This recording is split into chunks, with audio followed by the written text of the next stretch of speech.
this kind of goes on nicely to a practice that I like to do, and I always recommend to the archers that I coach as well, which is so I've seen this with top archers as well in Korea. I was lucky enough to shoot at the Hyundai Steel company team range. Awesome. And there was one archer in particular, I can't remember his name, but basically he'd won the junior world championships, and he was now, I think he'd just won Nîmes as well. Awesome. With crazy shooting. And one of the reasons I loved his technique so much is he was one of the most stable in the whole posture and core, basically unmoving. It was just a complete column of unmoving, great posture. And he'd come in to full draw, shoot, and just super snappy release, super stable. And I always thought that was like his strength, that was just his thing, didn't need to work on it and that kind of thing. Yep. And he happened to be there at that day that I was shooting. And I saw him spend 3.5 hours at close range blank bail, shooting A, with his eyes closed, B, then with his eyes open but on a balance board thing. Okay. And then C, with his feet together to make the balancing harder. And this is someone that you would look at and think, you're shooting 598 on a Theta 18 and 1382 on an outdoor Theta, and you look the most stable of anyone I've ever seen. And he was doing like 3 hours of like what most people would consider boring practice of absolute fundamentals that you shouldn't have to do. Yeah. And it was eye-opening, because it was just like, he is nailing the fundamentals, because he knows that if he deviates from that, he's going to lose the feeling in his whole technique. So I encourage people, if you're starting to feel this is a great example. You've gone to a competition at the weekend, you have struggled a little bit because it's windy, when it's windy, you kind of lose the feeling of your technique a bit. You come back, you have a rest day on Monday, you go back to shooting on Tuesday. Don't just go back to shooting. Spend 30 arrows. It depends how many arrows you've got. Let's say spend 30 arrows just focusing on your stance and posture. Is your head in the right position? Straight spine, stance feels good. Just spend 30 arrows just focusing on that. Once you feel like you've kind of reset that back, then move to your set position.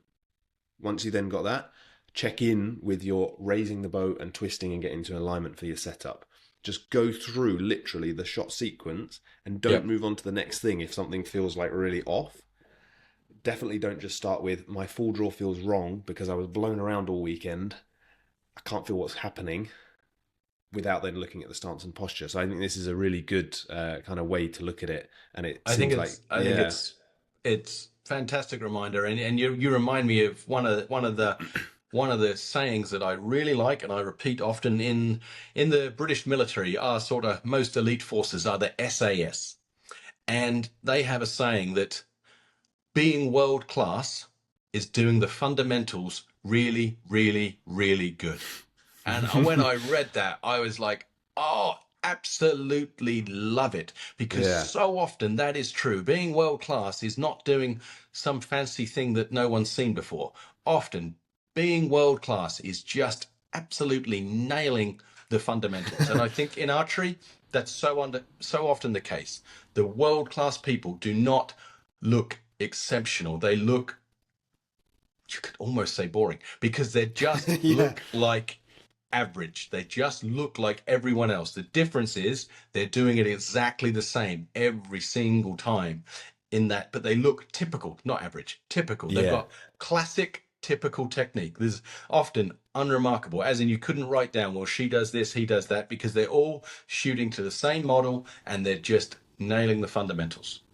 Quickly, if you're enjoying this video, you're going to love the 3 things I want to mention to you right now. So first of all, if you haven't already, you need to check out onlinearcheryacademy.com, which is my free website where you can go, and there's basically technique guides, training guides, equipment guides, how to tune your bow, loads of stuff on there completely free. You can also put your email address in to get my free weekly newsletter. Over 8,000 archers worldwide read this, where I send tips that you can't get anywhere else. Maybe equipment tips, mental tips, training tips, stuff about competitions, everything in there. Also, if you haven't already checked out my Online Archery Academy video courses, what are you doing? What are you doing with your life? You need to check them out. You can go to onlinearcheryacademy.com, click explore the courses, or you can go directly to courses.onlinearcheryacademy.com. There is currently, and I say currently, a beginner's course here that you can see, an advanced recurve technique course as well that you should check out. And eventually, very soon, there's going to be a tuning course as well. So if you haven't checked those out already, you can go there and have a look there. There's sections where you can basically see every single thing that I cover, which is a lot.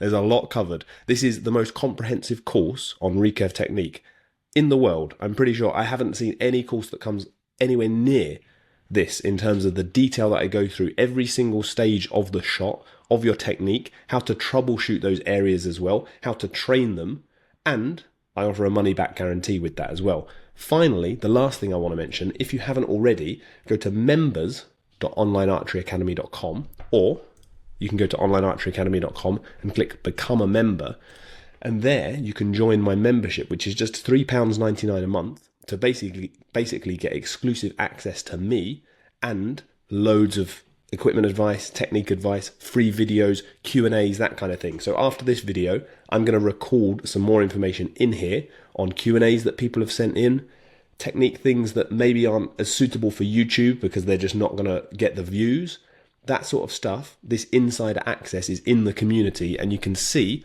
all organized in a really nice way. You also get my newsletter archive of all of those previous newsletters that I mentioned. You can access in here as well. So there's loads of stuff. Check it out. And now back to the video. And I think it might be good to give like an example of someone's technique or things they're struggling with that's like the most, that could be the most common. So I'll just give an example of, for example, someone sent a video. I'm imagining someone sent a video to me and at the set position, this is a common one. The long rod is on the floor. So the bow is like kind of that way down. And they've put the arrow in like this. And they've gone from that position to then lifting the bow and raising up. And then they've gone from there. They feel that their bow shoulder is not in a great position. And then they feel at full draw, they struggle to get through the clicker and their release isn't quite how they want. And I think those four things is like a lot of people have one or two of those things that they want to work on. So let's kind of just bounce back and forth a little bit. What would you say how would you kind of attack that and draw up a plan for that archer if there's many things to change there? To work on that movement, so we're going from the loading position where we're just loading the arrow. It's then working out for them, how are they going to then get into the system where they can, in sort of one smooth movement, then come up into alignment. So it's thinking about making sure, what's the start? It's getting a set point. So making sure your bow hand is set, your release is set on the string. Often I find they then have a small pre-draw, and then it's thinking about what is it they want to do and thinking about the finishing position. Because often the thought the athlete has is, I want to raise the bow, when often a lot of the top athletes were thinking about, I want to achieve this position. That's a great point. Again, being focused on what the actual outcome is. Because yes, if you look at it from the outside, you can say they're lifting the bow, but actually you're not. You're getting into alignment, and it's almost like getting into alignment draws the bow, as opposed to I'm drawing the bow and then I come into a line. Does that make sense? That does. That's an absolute. Someone might be listening to that and think, is it really that is it really that different? It is, because exactly what you said. If you just think I'm going to pull the bow to full draw and then magically get into alignment, it's game over. It's not. It's not happening. I think that's a great way of putting it, because and getting that. Because for me, as I'm getting into a line, probably getting into alignment pulls my bow back half the way. And it's all about thinking about the body position and not actually thinking about the bow position, I guess. Yeah. Definitely. And it's hard to put into words. And for this kind of imaginary person that I think is going to be an avatar for like a lot of people, if, for example, you've got that set position, it would be, if you want to work on this and change many things in your style, is break up your practice into specific things that you're going to work on, because you might actually want to work on, let's say, 2 things in a week. You might want to work on your set position, changing it so that it works better, like Mike was saying. But also you don't want to spend a whole week not working on how you're raising and drawing the bow. So maybe have a session Monday. Okay, Monday is the day I'm going to work on my set position, and have, like Mike has said many times before, you need to have something that gives you feedback on whether you're doing it. And I think this is a great point you said in one of the videos on your channel. So pick that thing, pick the feedback that is going to tell you whether you did it or not. And it needs to be objective, something that's videoable, not like it felt okay, because your feeling is going to be off at the start. Pick that, work on that. Okay, that's that session. And then maybe Wednesday is the day where you're going to work on coming up and raising and coming into alignment. And again, pick a thing that's going to be, did I do that correctly? My measure is, when I get to this position, are my fingers in the same position in line with my arm or shoulder? Or when I look from overhead, is the alignment the same? Picking something and then working on it like that, because the danger is, what you don't want to do is say, it's Monday, I'm going to do my whole practice and I'm going to work on my set position, my drawing, my full draw position where the string goes on my face because my string pitch is a bit off, and my expansion. And that's a guarantee to end the session and feel like, what the hell just happened? It is. And the thing you were saying about the feel, I'm trying to get the catchphrase to stick of no feedback, no fix. Yes. I'm trying to make that one stick, okay? Yeah, TM. I've trademarked that. Yeah, that's good. No feedback, no fix. Because it's so true. Now you can get a feedback from a coach. You can get a feedback from an iPad on a video delay. You can get feedback from a mirror.